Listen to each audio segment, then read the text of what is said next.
everyone, welcome to Creations by Zubia Imran and its segment Learn German with Z. Last session में हमने articles को introduce किया था। आपने समझा था कि डस, डेयर, डी डेयर डस को हम कहाँ इस्तेमाल करते हैं, और मैंने आपको बताया था कि जर्मन लैंग्वेज में आर्टिकल्स की बहुत ज्यादा अहमियत है। अगर आप इस लैंग्वेज को सीखना चाहते हैं तो इन 3 आर्टिकल्स को अच्छी तरह से समझ लें और याद कर लें। आप उर्दू में मुज़क्कर का लफ्ज तो जानते होंगे, यानी कि मस्कुलिन, फेमिनिन और मस्कुलिन। आप इन दोनों का डिफरेंस भी जानते होंगे, मुज़क्कर और मुअन्नस। थोड़ा सा ट्रिकी पार्ट है डी, डेयर, इन दोनों का जो फर्क है उसको अच्छी तरह से नोटिस करें। हम सिर्फ डेयर को लेते हैं, जैसे कि आपको बताया था डी डेयर डस 3 आर्टिकल्स होते हैं। डी आर्टिकल मुअन्नस यानी कि फेमिनिन चीजों के साथ लगता है। इसी तरह डेयर मैनलिश, लाइक मुज़क्कर नामों के साथ, चीजों के साथ डेयर का वर्ड यूज होता है। डेयर और डी का ये फर्क है, यानी कि जेंडर का फर्क है। फॉर एग्जाम्पल, आपको कुछ वर्ड्स बताऊंगी जिसमें आपको समझ में आएगा कि आप किस तरह से मुज़क्कर मुअन्नस या इन जेंडर्स को डिफरेंशिएट करेंगे और फिर खुद से ये डिसाइड करेंगे कि किस वर्ड के साथ कौन सा आर्टिकल आता है। जैसे कि आप सब जानते हैं कि 3 आर्टिकल्स जो कि मोस्ट इंपॉर्टेंट आर्टिकल्स होते हैं थ्रू आउट द लैंग्वेज, आपको हर ऑब्जेक्ट के साथ आर्टिकल को यूज करना होता है। डस का इंट्रोडक्शन आप देख चुके हैं। डेयर एक ऐसा आर्टिकल है जो कि मुज़क्कर के साथ आता है या मस्कुलिन वर्ड्स के साथ आता है। तो इसी तरह जो डस आर्टिकल है वो न्यूट्रल आर्टिकल होता है, मतलब वो आप बेजान चीजों या जहां पे यूज होना होता है वहां पे होता है, जिसकी डिटेल भी मैं आपको बताऊंगी।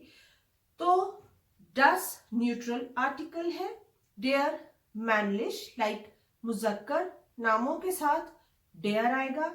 इसी तरह जो डी है वो फेमिनिन यानी कि मुअन्नस नामों से पहले उसका इस्तेमाल करेंगे, यानी कि डी फ्राउ कोई औरत, डी मेडचन अ गर्ल, डी मेडचन। तो ईयर के जो मंथ्स होते हैं लाइक जनवरी, फरवरी, मार्च, अप्रैल एक्सेट्रा, उनके साथ डेयर आता है जर्मन में। वो इसलिए कि ये मंथ्स का जो जेंडर है वो मस्कुलिन है। इसी तरह जो वीक के डेज होते हैं मंडे, ट्यूसडे, वेडनेसडे, जिसको कि डॉइच में भी हम अभी पढ़ेंगे, वो भी मेल जेंडर के साथ उनको रिलेट किया जाता है, उनको भी मस्कुलिन समझा जाता है। इसीलिए उन तमाम नामों के साथ डेयर आता है। हफ्ते के नामों के साथ डेयर लगाते हैं, मंथ्स के साथ डेयर लगाते हैं। तो आज के लिए एक छोटी सी एक्सरसाइज ये है कि आप फॉर एग्जाम्पल जनवरी, डेयर यानुआ, और आपको पता है इसका प्रोनाउंसिएशन और वोकाबल जिस तरह से बताया था कि कौन सा अल्फाबेट किस तरह से प्रोनाउंस किया जाता है, तो इसको एक्सरसाइज करिएगा।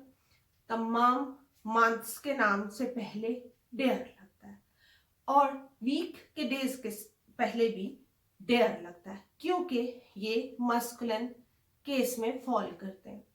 तो एक एक्सरसाइज आप करिए, जब भी आपको टाइम मिले हर मंथ के साथ उसका नाम किस तरह से प्रोनाउंस किया जाता है उसको रिपीट करिएगा और साथ में आर्टिकल को अटैच करिएगा। तो आपको पता चलेगा कि आप सेंटेंस में जब जनवरी, फरवरी, मार्च, अप्रैल, व्हाटएवर जो भी आप यूज करेंगे उससे पहले आपको डेयर लगाना है। और वीक डेज में भी मंडे, ट्यूसडे, वेडनेसडे, डॉइच में भी सीखेंगे कि मंडे को मोनताग बोलते हैं, ताग मतलब डे। तो इसी तरह जो सीजन्स के नाम होते हैं वो भी मस्कुलाइन है, मतलब जैसे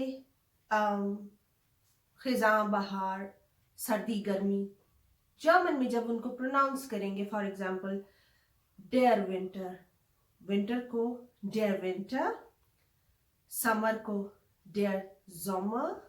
मंथ्स के नाम डेयर के साथ हमेशा लिखते हैं या बोलते हैं। इसी तरह वीक में जितने डेज होते हैं, मंडे, ट्यूसडे, वेडनेसडे, थर्सडे, उसको डॉइच में जिस तरह से प्रोनाउंस करते हैं वो भी हम सीखेंगे। उनके साथ भी डेयर लगाते हैं। फॉर एग्जाम्पल मोंटाग, मंडे, मंडे, डेयर मोंटाग। ट्यूसडे, डेयर Dienstag। वेडनेसडे, डेयर मिटवॉक। थर्सडे, डेयर Donnerstag। फ्राइडे, डेयर Freitag। सैटरडे, डेयर Samstag। संडे, डेयर Sonntag। तो आपने देखा कि इन तमाम वीक डे मतलब वीक में जितने भी डेज होते हैं उनके नाम से पहले डेयर लगता है, यानी कि ये आर्टिकल मस्कुलिन केस में जो चीजें होती हैं, जो नाम होते हैं, जो ऑब्जेक्ट्स होते हैं, उनके साथ आता है। ये एक इंटरेस्टिंग चीज है, मेरे लिए तो है। मतलब जब मैं ये चीजें लर्न करी थी तो मुझे काफी मजे की ये चीजें लगती थी, क्योंकि लैंग्वेज सीखने के लिए आपको उनके छोटे छोटे पॉइंट्स को भी मद्देनजर रखना पड़ता है। कार्स के जितने भी ब्रांड्स हैं उन सब नामों के साथ डेयर लगता है।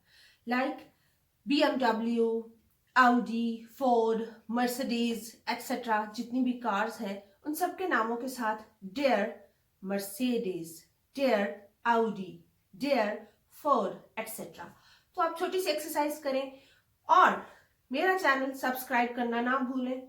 आपको नेक्स्ट सेशन में मिलूंगी नए इंफॉर्मेशन, नए लर्निंग मटेरियल के साथ। So till then, take care. Goodbye.